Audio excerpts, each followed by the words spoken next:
Muito bom dia. Vamos lá, começando então segunda-feira, dia 12 de outubro. Petróleo segue em queda hoje, menos de 1% de queda, mas lembrando que desde junho de 2022 ele já caiu mais de 37%. No último mês e meio caiu mais de 20%.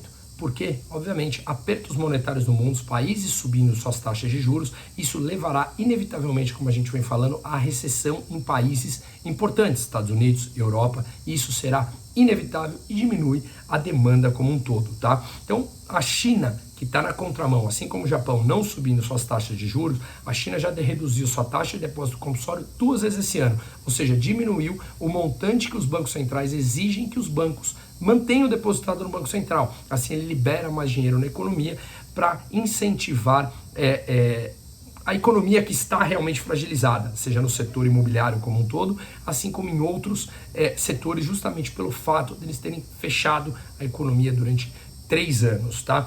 E aí serão dados de empréstimos imobiliários e empréstimos empresariais que cresceram na China com esse dinheiro a mais e eles liberando essa política de Covid. Que assim seja e que volte à normalidade por lá. Além do mais, a Rússia falou que pode cortar a sua produção de petróleo em resposta ao preço teto imposto pelos países europeus e do G7, Austrália, né, ao preço do petróleo russo. A gente sabe que preço teto nunca funciona e o efeito volta sempre muito pior na economia com preços mais altos, tá? Nessa semana a gente tem Federal Reserve, Banco Central Americano, que deverá aumentar sua taxa de juros em 0,5%, mas antes, hoje, segunda-feira, tem dado de inflação nos Estados Unidos, que deverá dar um novo termômetro à taxa de juros americana, que deverá, no meu entender, subir 0,5% e é praticamente unanimidade isso no mercado, até porque saiu inflação ao produtor na semana passada e já também começou a desacelerar, tá? Outros bancos centrais que subirão juros essa semana será o Banco Central inglês, deverá subir 0,5% também,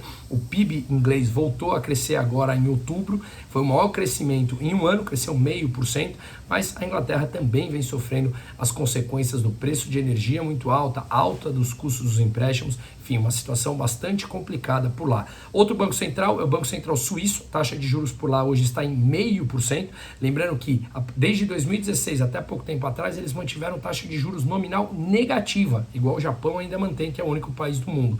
Então eles já subiram 2 vezes, deverão subir hoje pela 3ª vez seguida o Banco Suíço, tá? E aqui no Brasil a gente tem ata do Copom, o Banco Central Brasileiro vai divulgar os motivos pelos quais ele não baixou os juros na semana passada, manteve em 13,75 e são bastante óbvios. A irresponsabilidade fiscal do próximo governo traz riscos inflacionários e naturalmente não é hora de baixar juros com essa irresponsabilidade que se avizinha, tá? Outros dados que sairão, o IBC-BR, que é a prévia do PIB, que deverá continuar vindo dados positivos da economia. Semana passada saiu o IPCA e o IGPM, 2 índices de inflação que no Brasil já estão abaixo de 6%, com crescimento econômico, que a gente não tem visto isso no lugar nenhum do mundo, com inflação mais controlada. Enfim, é uma tristeza que a gente vai entrar nesse campo agora da irresponsabilidade. Dados de serviço e indústria já vieram melhores do que esperado. Lembrando que na semana passada a gente terminou com os desastres anunciados em nome dos ministros.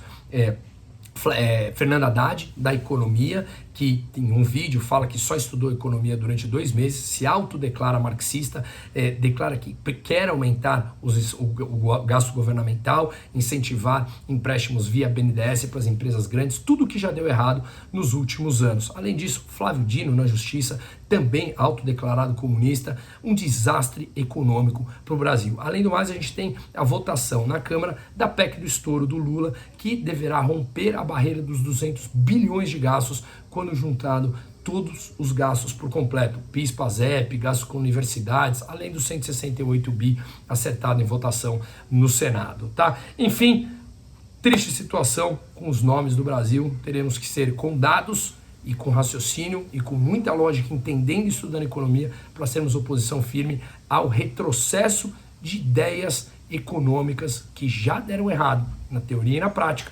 Infelizmente, uma parte do país decidiu por colocar essas pessoas de volta ao poder. Uma ótima semana para todo mundo.